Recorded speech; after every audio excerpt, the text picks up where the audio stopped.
Hello, എല്ലാവരും സുഖമായിരിക്കണോ? എന്തായാലും എൻ്റെ പനിയൊക്കെ മാറി ഞാൻ ഉഷാറായിട്ടുണ്ട്. ഇന്ന് കർക്കിടകം ഒന്നായതുകൊണ്ടൊന്ന് അമ്പലത്തിൽ പോകാമെന്ന് വിചാരിച്ചു. സെറ്റ് മുണ്ടൊക്കെ എടുത്തു കൊടുത്തു. നല്ല പുതിയ സെറ്റ് മുണ്ടാട്ടോ, ബ്ലാക്ക് കര, നൈസ് കര അല്ലേ. അപ്പോൾ നല്ല ഭംഗി തോന്നി എനിക്ക്. സ്വയം ഒക്കെ ചെയ്താന്ന് പറയരുത് കേട്ടോ.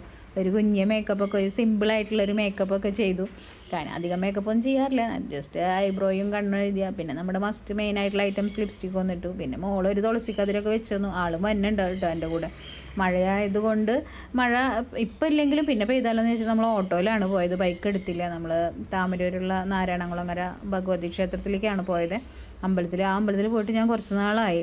അപ്പോൾ അതേ അവിടെ മുറ്റമൊക്കെ ഇൻ്റർലോക്ക് ഇട്ടിട്ട് നല്ല ഭംഗിയായിട്ടുണ്ട്. ചെളിയൊന്നും ആവില്ല, മഴയായാലും ചെളിയൊന്നും ആവില്ല. അധികം തിരക്കുണ്ടായിരുന്നില്ല. 1-ാം തീയതി ആയിട്ടും രാമായണ മാസത്തിൻ്റെ ഒരു തിരക്കൊന്നും ഞാൻ കണ്ടില്ല. മമ്മിയൂരും ഗുരുവായൂരൊക്കെ പോണത് കൊണ്ടായിരിക്കാം പൊതുവേ തിരക്ക് കുറവായിരുന്നു. അല്ലെങ്കിൽ 1-ാം തീയതികളിലൊക്കെ നമ്മൾ അമ്പലത്തിൽ പോകുമ്പോൾ അത്യാവശ്യം നല്ല തിരക്കുണ്ടാവില്ലേ. എന്തായാലും ഭഗവതിയോട് കാര്യങ്ങളൊക്കെ പറഞ്ഞ് പ്രാർത്ഥിച്ചു. പനിയൊക്കെ ആയപ്പോൾ ഒരു ടെൻഷൻ ഉണ്ടായിരുന്നു, വയറുവേദനയൊക്കെ സ്കാനിങ്ങൊക്കെ ഉണ്ടായിരുന്നപ്പോൾ.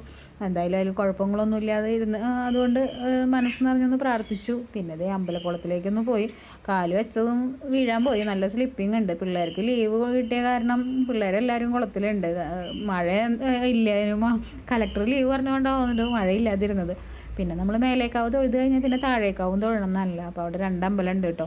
അപ്പോൾ താഴേക്കാവും പോയി തൊഴുതു. കുറച്ച് നേരമൊക്കെ അവിടെ നിന്നു. പിന്നെ അത് കഴിഞ്ഞ് നമ്മളുടെ മമ്മിയൂരുള്ള ഭാരതി ഹോട്ടലിൽ നിന്ന് ഒരു മസാല ദോശയും കോഫിയും ഒരു നെയ് റോസ്റ്റൊക്കെ കഴിച്ചില്ലെങ്കിൽ എന്തോ പോലെയാണ്. അപ്പോൾ രാവിലത്തെ ബ്രേക്ക്ഫാസ്റ്റ് അവിടെ നിന്ന് കഴിച്ചു. ഗുരുവായൂരുകാർക്ക് അറിയാം അവിടുത്തെ മസാല ദോശയുടെയൊക്കെ ടേസ്റ്റ്.